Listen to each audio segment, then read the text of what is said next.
My name is Tom Malfitoni. This is my story of my experiences during World War II as part of the crew of a B-26 Martin Marauder fighter bomber.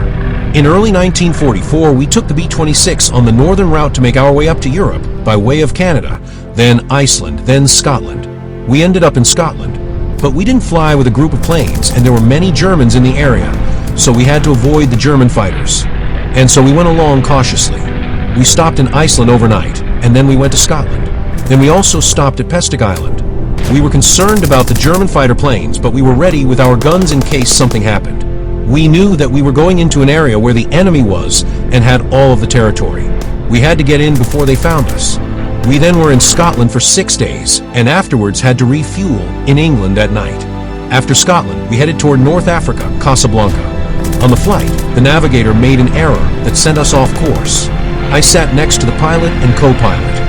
It was my job to transfer all of the reserve fuel, and I was transferring it. And I said to the pilot and co-pilot, "You know, fellas, I don't have any more fuel to transfer.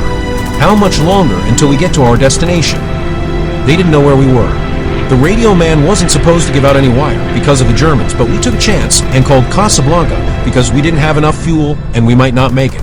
We got through to an American, and the pilot said that we were lost, and we went off course. And could you give us an idea of where we were at? We were 40 miles off course. I said that we might have problems, and maybe we would have to ditch before Casablanca. Then we got our bearings, and I looked at the gasoline fuel tanks, instrument, and I said a prayer. "Oh God, we don't want to go in now." We landed in the field.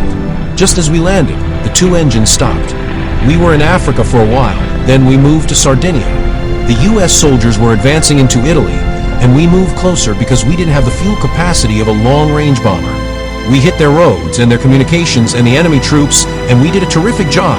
We had an 85% hit on all targets.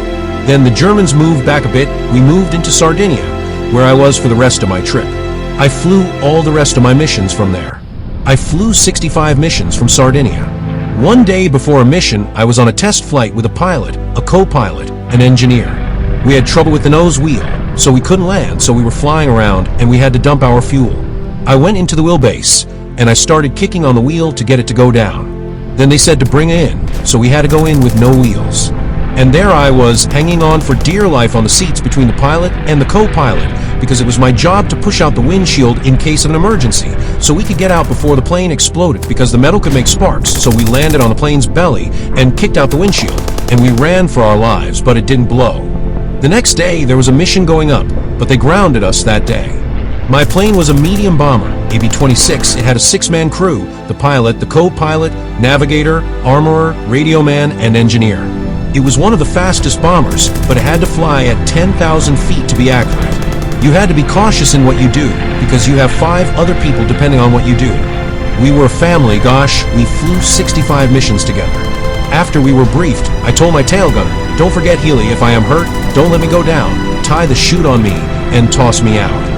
This is what you had to do, because you had to prepare for anything. Our plane was named Charlotte the Harlot. We were lucky with that plane, and also because we were a new crew, the old pilot had lost his crew, he picked us up, and our pilot became the co-pilot. The old pilot had flown 25 missions, so he knew the ropes, and what not to do. One time, we couldn't keep up with the formation, and we couldn't fall out because we would be attacked by enemy fire. Something was wrong with the flap, and we were losing speed, so we had to abort, and we did, but as soon as we turned back, we were jumped by German fighters. 5 fighters jumped us. The pilot came down very close to the water, so the fighters couldn't come under us. The radio man got one. I thought I got one, but these fighters release smoke from their tails and come around your back, but the turret man watched for that. We somehow escaped. I was in the service for 2 years, and I got home July 21st, 1945, because we had so many missions we were sent home early.